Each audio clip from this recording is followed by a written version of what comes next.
So spending can be a really hard area, especially when you're taking two lives and making them one. So something that we found was putting it into a software, tracking it, reviewing it periodically, because there's going to be times where those expenses spike. When we had Emma, our daughter, we really found we were eating out a lot, we were buying groceries a lot, and there was just times where we were spending on just things that we didn't need.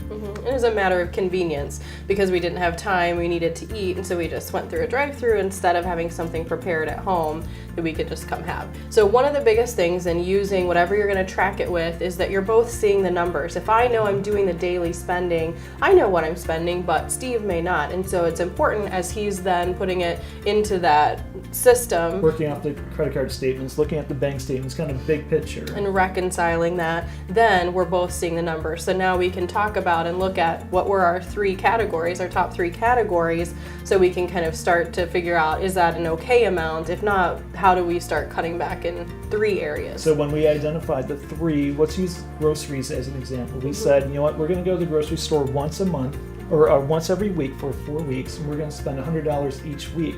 So when we went there, if we got to the register and had $101 or $105 worth of groceries, one of us was running back to return something. So we were really diligent on let's stick to a budget and let's not go over. Yeah, that was one thing. I'm kind of a black and white person and a rules person. So it was like, what if we're $1 over? And so that was big for me, for us to talk about, because if it was $1 this week, the next week it might be over by $5. And if we're just swiping, so we chose to use cash for a little bit, but if we're just swiping, then it becomes a little bit more every time. So if we're really trying to cut back or fix this area, then we really needed to make it harder on ourselves. So that was kind of a funny thing that came up, but we needed to talk through it. And budgets and cash flow, that can seem so negative. It has a negative connotation to it. So find ways to celebrate that or enjoy or just have fun. So one thing for us is we got to eat out on Friday nights and Saturday after church. So we found ways to make that fun and not just totally cut it off.